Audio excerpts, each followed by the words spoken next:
सूर्यकोटि समप्रभ निर्विघ्नं कुरु मे देव सर्वकार्येषु सर्वदा। सुस्वागतम स्वागतम सुस्वागतम। शिवसंकल्पाच्या उंजडीला वरदान प्राप्त करणारे शिवगौरीनंदन मंगलमूर्ती श्री गणराय, हिंदवी स्वराज्य यवनांची आवाळधुंद मांडणारे पुण्यश्लोक छत्रपती श्री शिवराज आणि मंगलमय चैतन्यदायक प्रणेते लोकमान्य बाळ गंगाधर टिळक यांच्या पावन चरणी त्रिवार अभिवादन। श्री सत्यनारायण उत्साही मंडळ कुळमधली उगवतवाडी यांच्यातर्फे उपस्थित सर्व गणेश भक्तांचे हार्दिक हार्दिक स्वागत।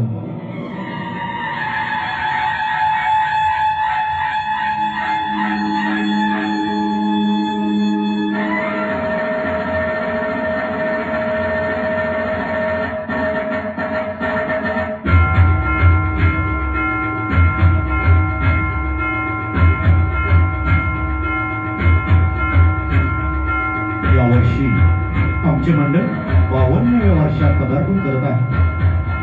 प्रतिवर्षी नयनरम्य देखावे सादर परंपरेला अनुसरून मंडळाने यंदाच्या वर्षी सादर केलेला देखावा तो म्हणजे माया ममतेचा उद्धार, मातेचा अहंकार तया होतो कर्माचा साक्षात्कार। माया ममतेचा उद्धार, मातेचा अहंकार तया होतो कर्माचा साक्षात्कार। सादर होतोय तो देखावा राजा भगीरथ आपल्या पूर्वजांच्या उद्धारासाठी ब्रह्मदेवाची तपश्चर्या करू लागला। तो क्षण ओम ब्रह्मदेवाय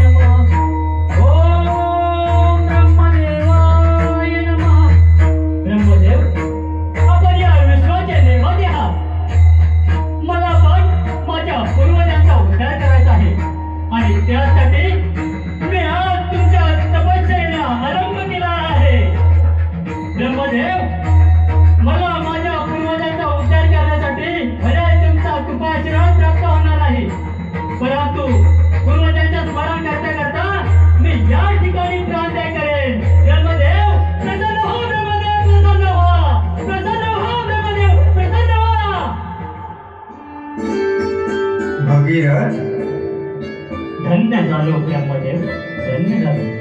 भगीरथ, तुझ्या तपश्चर्याने मी धन्य झालो। तुला जे पाहिजे ते वरदान प्राप्त कर। आपले दर्शन झाले आणि माझ्या मनामध्ये आनंदाच्या लहरी निर्माण झाल्या। परंतु ब्रह्मदेव, माझे पिता आणि पूर्वज यांची तपश्चर्या सफल का झाली नाही? त्यांचा काय अपराध होता ब्रह्मदेव? आपण नाही दर्शन दिला, नाही वरदान दिला। भगीरथ, हा तुझा भ्रम आहे। तपश्चर्या कोणाची असफल होणार नाही। मनोभावे केलेली तपश्चर्या सफल होणारच। परंतु आपले दर्शन आणि वरदान याच्यापासून आमचे पूर्वज वंचित राहिलेच ना। भगीरथ, पाप आणि पुण्य हे एकमेकांच्या पूरक आहे। तुझ्या पूर्वजाचे सत्य कर्म आणि दुष्कर्म त्याच्या मुळाला प्राप्त झाला, म्हणून तपस्या सफल झाली नाही। परंतु भगीरथ, तुझ्या पुण्याची तुला प्राप्ती झाली, म्हणून तुझी तपस्या सफल झाली। ब्रह्मदेव, काय असंही होतं का की पित्याचं पूर्ण पाप त्याच्या मुलाला प्राप्त होतात? असा सृष्टीचा नियम आहे।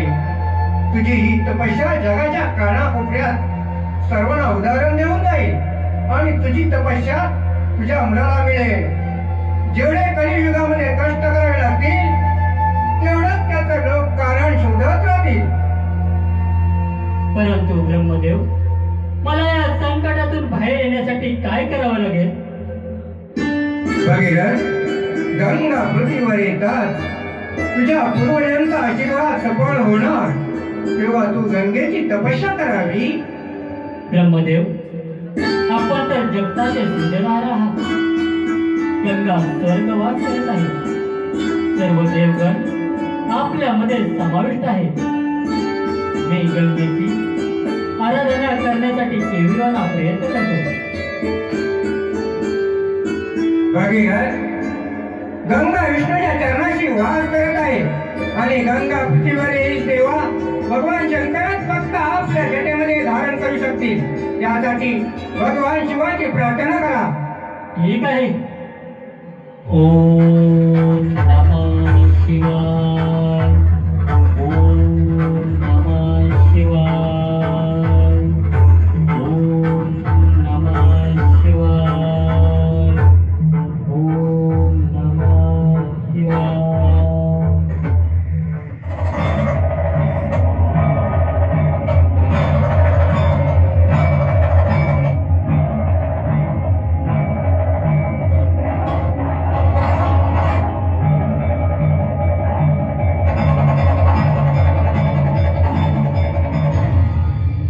भगीरथ, प्रभू, धन्य झालो. प्रभू, धन्य झालो. आज आपलं दर्शन झालं. उद्धार करा या पामराचा. प्रभू, उद्धार करा. हे भगीरथ, उद्धार तर या जगताचा होणार आहे.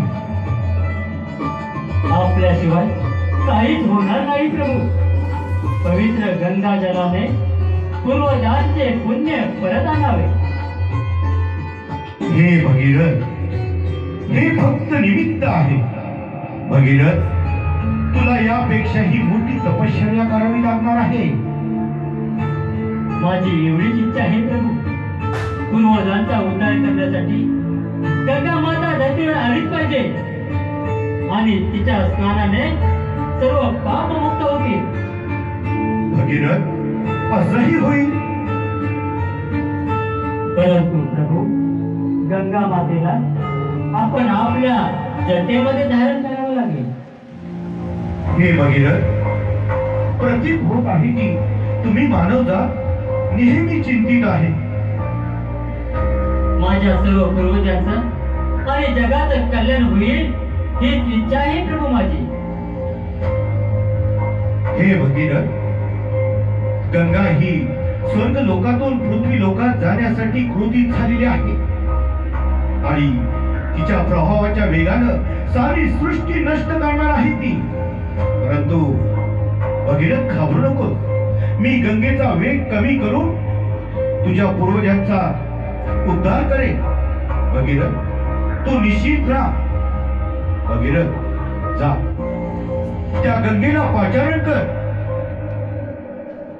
गंगा माते, प्रगट हो.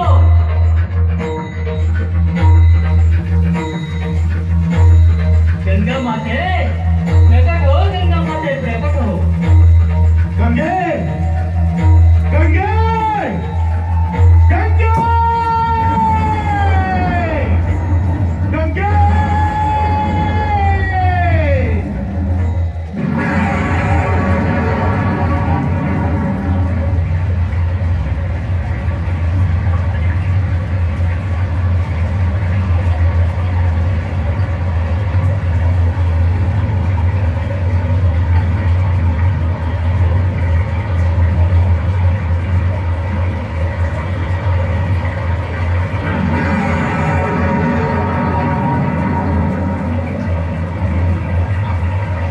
शांत हो गंगे, शांत हो. तुझ्या प्रभावामुळे ही सारी सृष्टी नष्ट होणार आहे. तुझा हा तीव्र वेग तुझ्या या अहंकाराचा परिक्रमा देत आहे. गंगा, गंगा, याला नष्ट करायलाच लागेल. शक्ती आणि वेगाच्या अभिमानानं तुझा उद्देश तू विसरले आहे. आता राहा कायमची या माझ्या जटेमध्ये बंद. अभिमान नष्ट होईल तोपर्यंत विश्राम कर.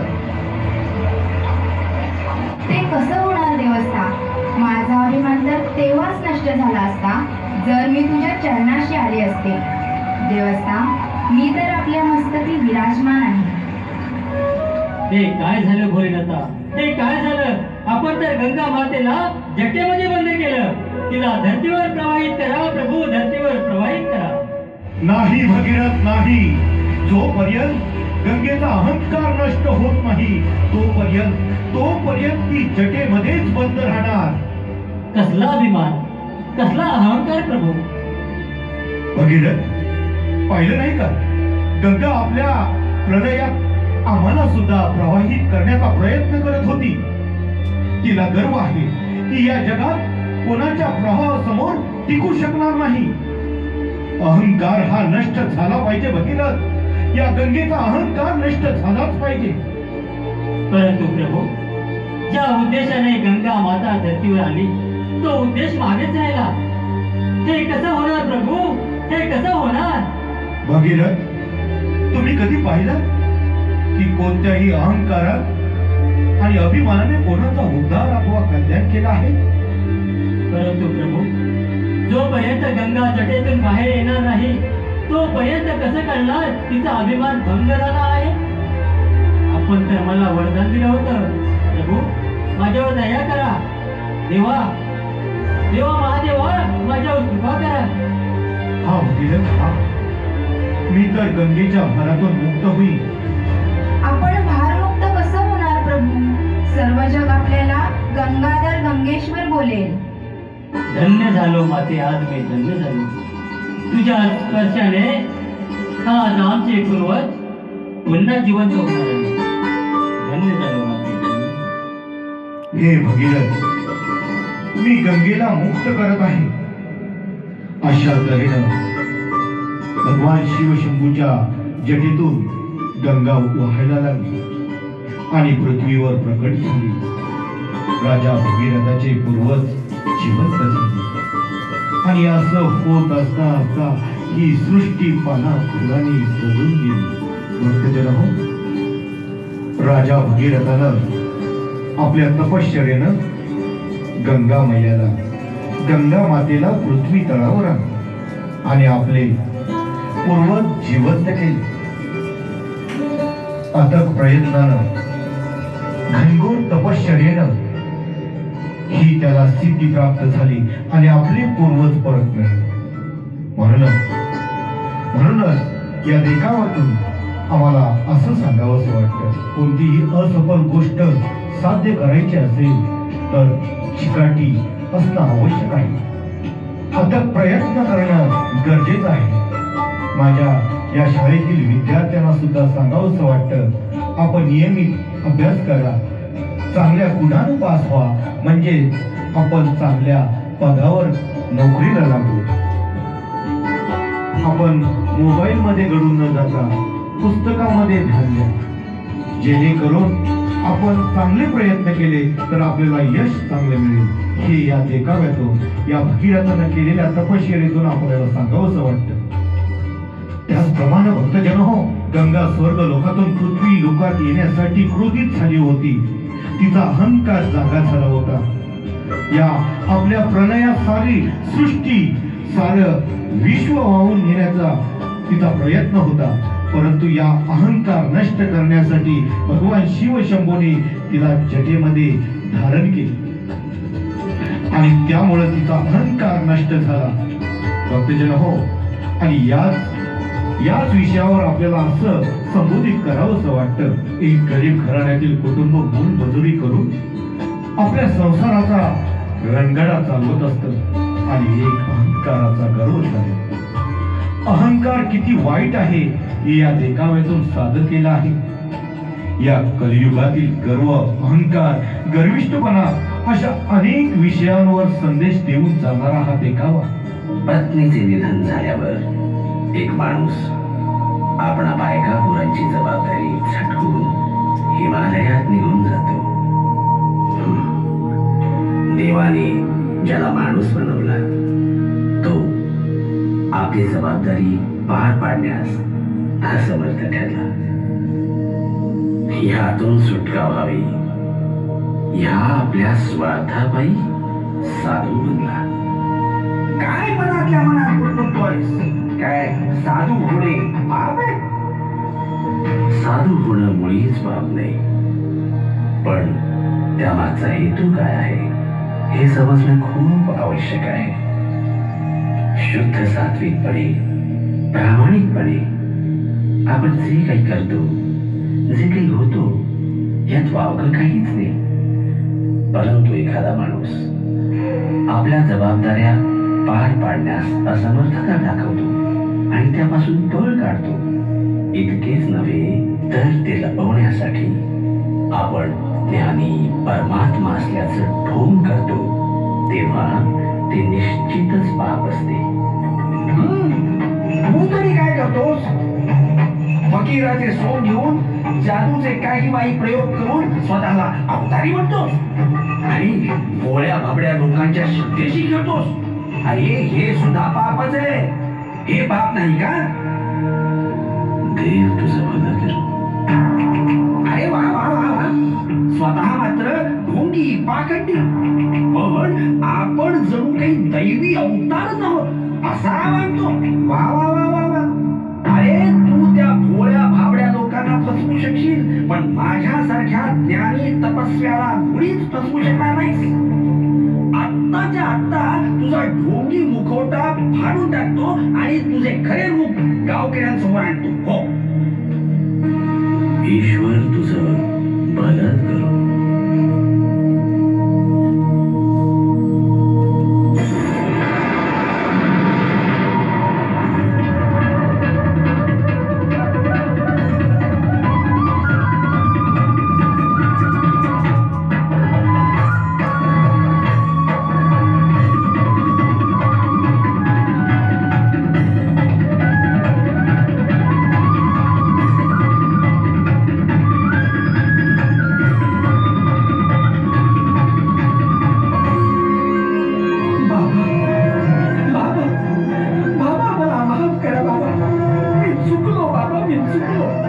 आपली दिव्यत्व जाणण्याची पात्रता माझ्यात नसतानाही, मी लायक नसतानाही तुम्ही मला ईश्वराचं दर्शन घडवलं बाबा.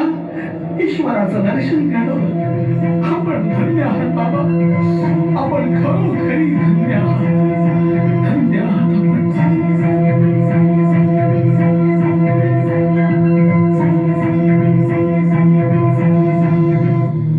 जे काही पाहिजे होतेस ते तू पाहिलीस. अजून काही शंका असल्यास विचार. बाबा, तुम्ही प्रत्यक्ष परमेश्वर आहात, तरी सुद्धा या पडक्या वाड्यात राहता तुम्ही. भक्तांच्या समाधानासाठी मी इथे राहतो. त्यांचा बनून राहतो. त्यांचा भाव माझ्यासाठी महत्वाचा.